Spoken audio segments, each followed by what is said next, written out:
Fala galera do Resenha Carioca, como não podia deixar de ser, e eu acho que todo mundo tá reparando, eu tô de luto, né? A seleção brasileira foi eliminada da Copa do Mundo e não tem porquê, né?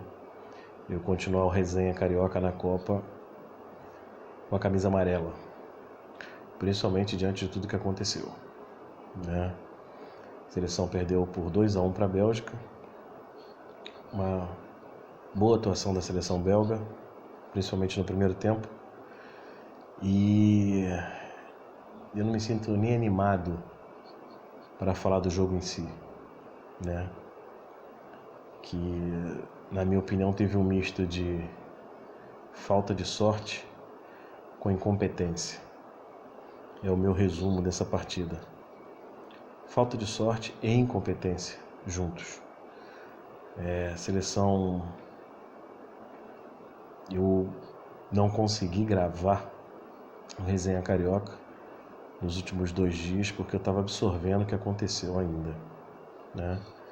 Tentando entender, ouvindo aqui, ouvindo ali. E, na minha opinião, eu só encontro um culpado, que nesse momento é o momento de caça às bruxas, né? Um culpa aqui, um culpa ali. É o coitado do Fernandinho, que vem sendo massacrado de forma injusta, na minha opinião, porque ele, a partir do momento que todo mundo hoje fala, Fernandinho isso, Fernandinho aquilo, o rapaz é convocado para a seleção, que é o sonho de qualquer jogador de futebol, ele vai,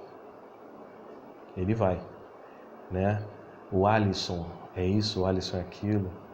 Ele foi convocado, como outros 2 goleiros foram convocados. Ele não tem culpa de ser convocado. Ele está ali para servir a seleção brasileira. O Neymar é isso, o Neymar é aquilo, o William é isso, é aquilo. O grande culpado do que aconteceu com a seleção brasileira se chama Adenor Bach, o Tite, que até agora ninguém pode falar dele, é intocável, né? A imprensa brasileira, nossa, o Tite fez um excelente trabalho, tem que continuar, é isso e aquilo. Mas vamos lá. O cara que deixa para substituir aos 35 do segundo tempo contra o México, fazer a primeira substituição, é intocável? O cara que até a terceira rodada tinha 2 jogadores que era contestado para ser substituído, que era o Paulinho e o William. Aí depois que o Paulinho faz o gol com a Sérvia, ele vira o intocável de novo. Depois que o William faz a grande atuação que ele fez contra o México, ele vira intocável, porque todo mundo queria a cabeça dele, né, dos 2. E para finalizar, o senhor Adenor Bach morre abraçado com Gabriel Jesus. 5 partidas do Gabriel Jesus na Copa sem marcar um gol. 5 partidas do Gabriel Jesus na Copa ajudando a marcação. O centroavante da seleção brasileira ajudando na marcação do lateral. Mas ele é importante, ele está sendo importante taticamente. Meu amigo, o Harry Kane está com 6 gols, chegou nas quartas de final com 6 gols.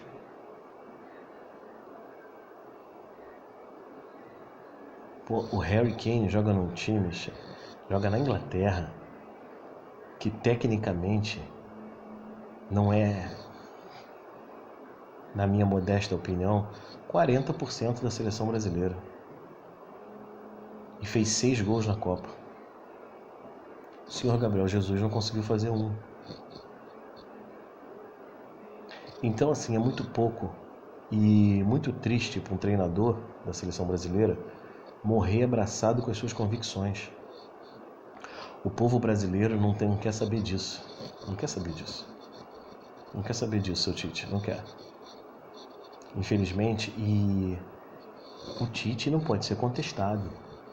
O treinador da seleção brasileira fez um ótimo trabalho. Foram 25 jogos até chegar ao jogo com a Bélgica. Tomou 6 gols. 19 partidas ele não levou gol.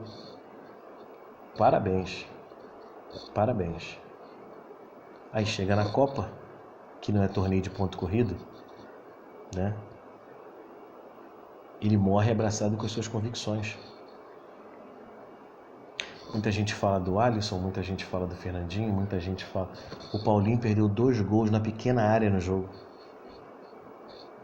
Na pequena área o Paulinho perdeu 2 gols no jogo. E aí? Então, assim, é muito triste. Eu tô me sentindo muito mal.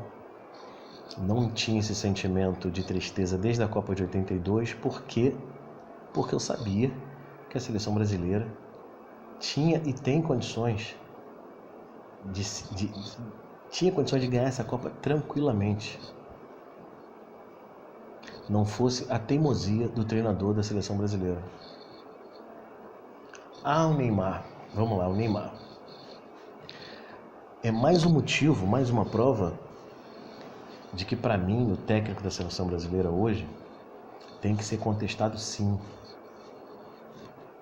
Se amanhã ou depois ele não ficar no comando da seleção brasileira, eu tenho certeza que o relacionamento do Renato Gaúcho, por exemplo, com o Neymar, meu amigo, é totalmente diferente.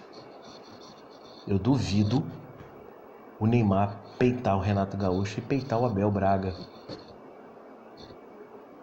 porque não são pastores, não são politicamente corretos, não falam o que a imprensa quer ouvir, entendeu? São caras que quer.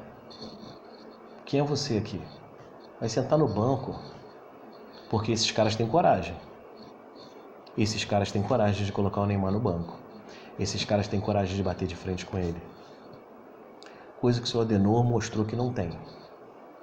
Revezamento de capitão.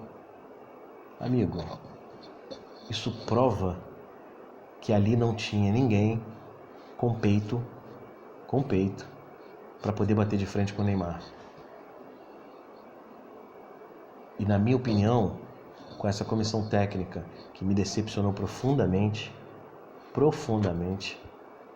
entendeu? Eu acho que vai continuar na mesmice, entendeu? Enquanto tem muita gente defendendo a permanência dele, eu sinceramente, no momento, o meu sentimento é de tristeza e de incredulidade. Sinceramente, o Tite me decepcionou. Para mim, é o principal responsável pela eliminação da seleção brasileira, porque se ele tivesse feito as substituições no intervalo, o Douglas Costa ou o próprio Renato Augusto entrando no intervalo, tenho certeza que ele seria mais feliz no jogo e a gente não estaria passando por passou. Então, assim, é lamentável a eliminação precoce da seleção brasileira, mas o principal culpado, para mim, se chama Adenor Bach, o Tite. Ele foi o principal culpado, na minha opinião, da seleção brasileira e do povo brasileiro amanhã ter que assistir França e Bélgica pela semifinal da Copa do Mundo. Valeu, galera da resenha. A gente volta para falar depois da final da Copa. Infelizmente, a gente não vai estar lá, ok? Um abraço a todos.